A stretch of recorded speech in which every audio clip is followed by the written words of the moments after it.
If you subscribe to DNS Failover and any of our networking solutions like ADC-as-a-Service, you may want to receive alerts when devices go up or down.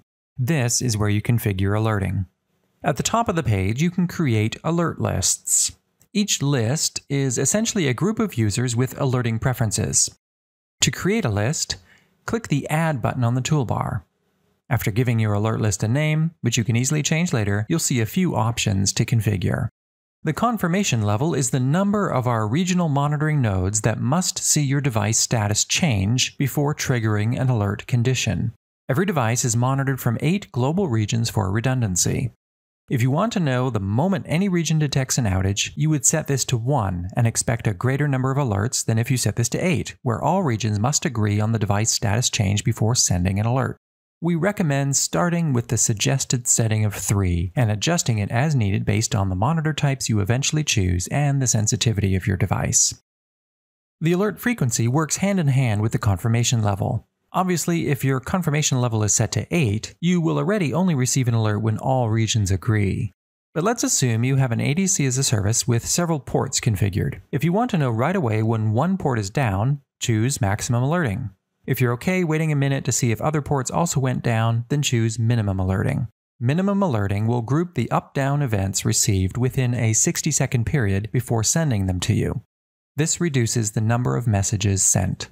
To know whether a user will receive SMS or just email, you can look at their name in the list. If they have the SMS checkbox enabled in their user profile, it will indicate here by saying SMS on. When you see that, you will know that in addition to email, an SMS will be sent to that user.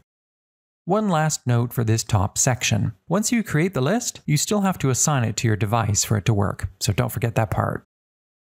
At the bottom of the page, you can suppress alerts with maintenance windows. For example, if you automatically reboot your servers every Sunday at 2 a.m., you could create an entry to prevent alerts from being sent during that window. When you click Add to create a new entry, several options are presented to you. You can choose one or more lists that this maintenance window will apply to, and then you can create the time window accordingly to suit your needs. I'll create a weekly one to cover every Sunday from 2 to 3 a.m. UTC for my example of rebooting servers every Sunday. It's important to note that times are in UTC, so use our conversion tool to match it up to your time zone. And you'll also see that you can suppress SMS, email, or both. In my case, I'll just suppress SMS, so server reboots don't wake me up, but I want to see the email in my inbox when I check it in the morning.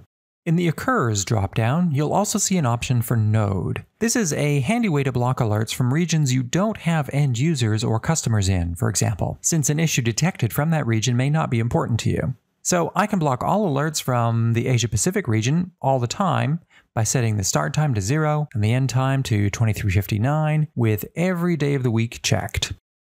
That's it for the alert lists overview. Please consult the online manual section for further detail.